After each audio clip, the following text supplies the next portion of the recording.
Everybody, it's Tim, and I'm back again with another video. This time I wanted to do something a little bit different.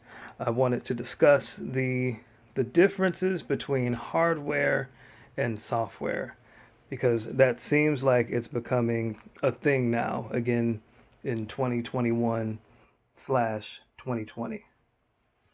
And so what I kind of want to do is I kind of want to get into some of the pros and cons with both hardware and software and talk about, how they may or may not come in handy for you. So, hardware, is it worth it? It depends on what you want to do and what your needs are and basically how you like to work with music.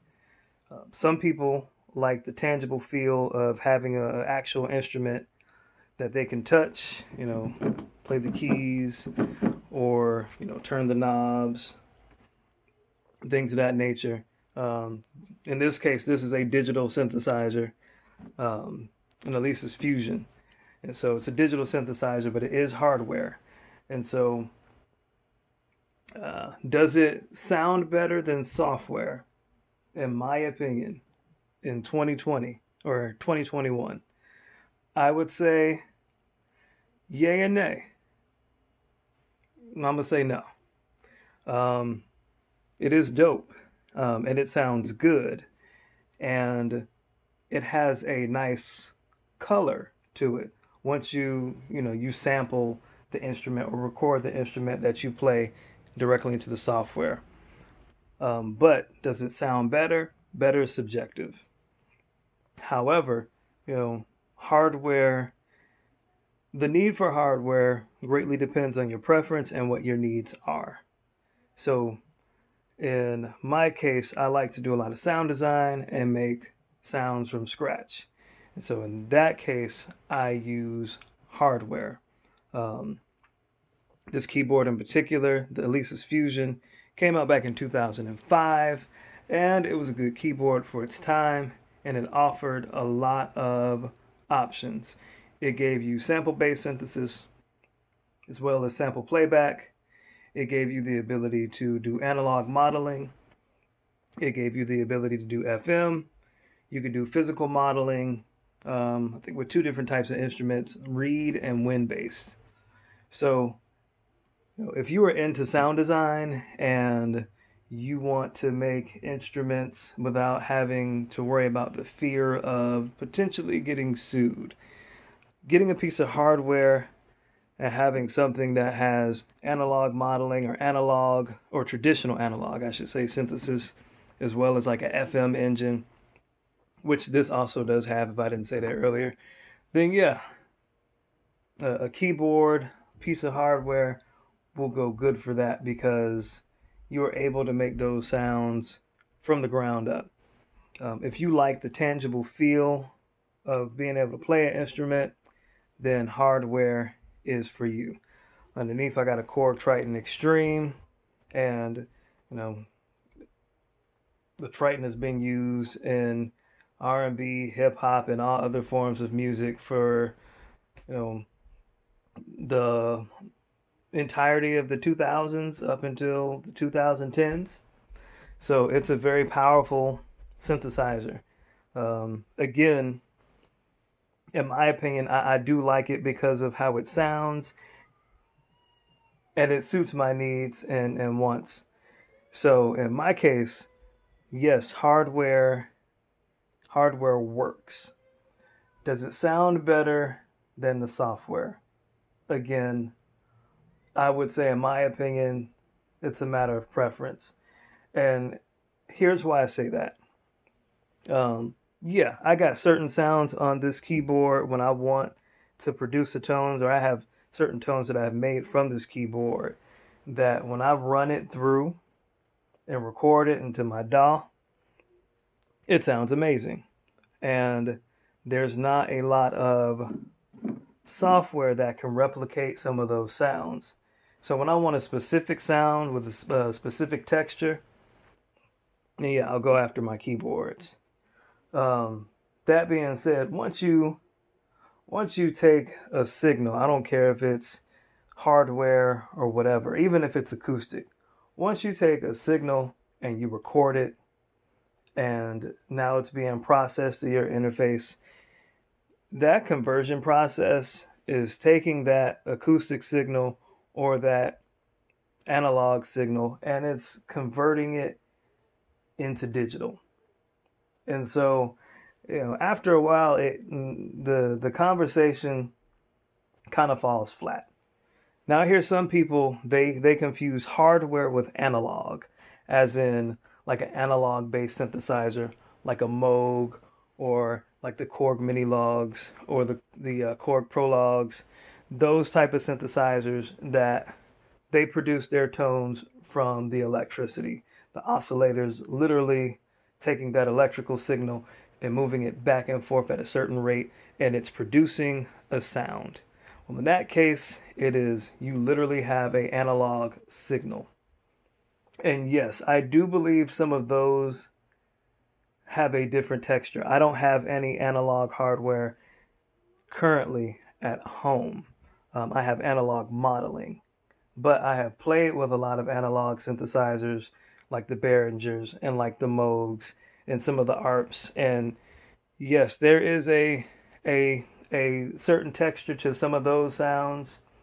But again, when you run them through the software and it's being recorded into your DAW, running through your interface, although yes, there is a certain texture, most people, they're not gonna hear like, hey, that Moog sounds great, or that, that ARP sounds great. And if you have the right type of synthesizers and you know how to program those, like your VSTs, you can come very close to that same texture because there are analog modeling VSTs that are built to behave like your analog software or like your analog hardware. Um, Again, if you're looking for a very specific texture or tone, hardware is the move. If you're doing sound design, I did another video a couple weeks back where I discussed EULAs and software companies that have different terms of agreement based on what you can and can't do with their products. If you're someone who builds sounds from scratch and you like to do one shots and things of that nature, then I highly recommend hardware, and going out and getting a field recording mic and recording and building your own tones that way. Other than that, hardware has its cons. I'll give you an example. This thing, hardware can be expensive. Um, I got this pretty cheap, inexpensively, but let's say even if you paid $400 flat for a piece of equipment, you can pay $400 and now you got Reason. And one thing about software doesn't have to be repaired the same way hardware does. It has its own drawbacks. You can't touch it, you can't feel it quite the same way unless you get a good MIDI controller. But that being said, you pay $400 for a synthesizer, that by today's standards is very limited in what you can do. So that's one thing to consider. The other thing to consider is hardware will break down at some point and it has to be fixed. So I've had a couple pieces of equipment where it might be something simple like a switch on the back of the board that needs to be fixed, and you can go without that and it's not a big deal, doesn't inhibit performance. I've had keyboards where like, all right, the keys stick after a while. Give you an example. See that? I got this repaired a while back, and see that even though I got it repaired, now all of a sudden, all of them move fine except for that one kind of sticks.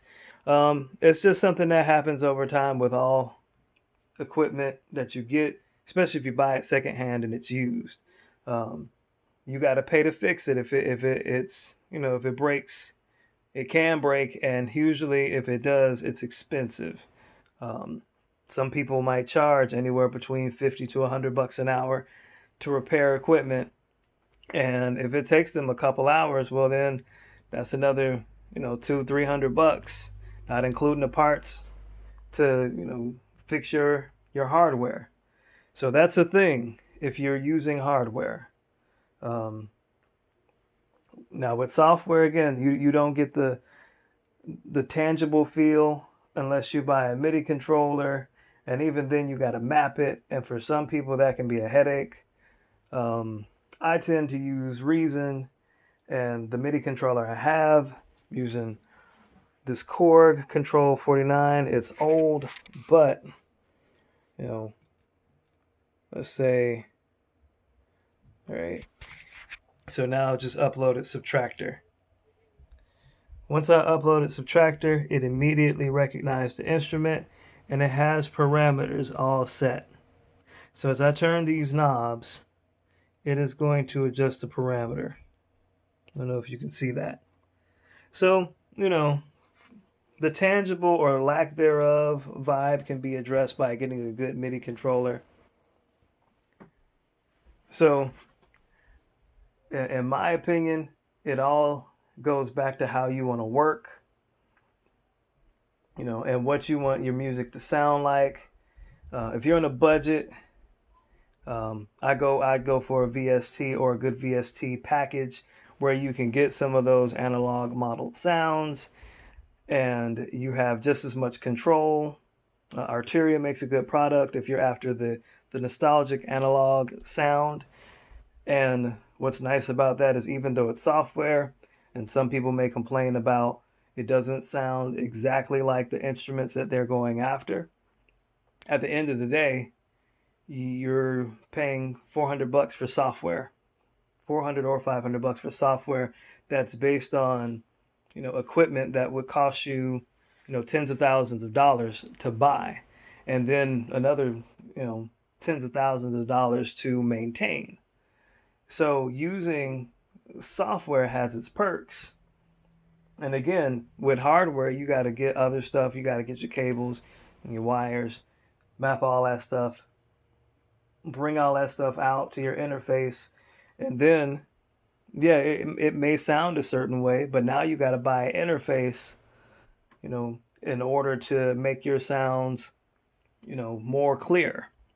Because all interfaces are not created equally.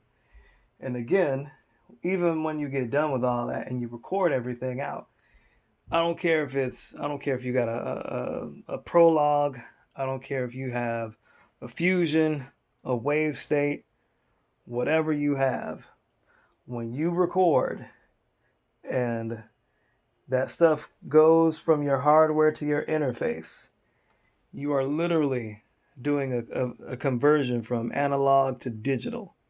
Your stuff is turning into zeros and decimals. And this stuff, again, this is a whole nother discussion. This is like the one they had back in the 2010 decade, where the conversation was digital versus analog. All of this stuff that I'm talking about is digital. It's all digital. Yes, I have analog modeling engines, and analog modeling behaves like analog synthesis, but it's all digital. Now, does it sound good? Like I said, it's a matter of taste. I got what I got because it suits my needs and it sounds good to me. But basically, it all goes back to A, what are your needs? B, how do you want to spend your money? C, do you have it in your budget to spend? And finally, how do you want to work? So that's all I got for this video. And hey, if you like it, thumbs up. If you don't like it, thumbs down. Either way, have a good day.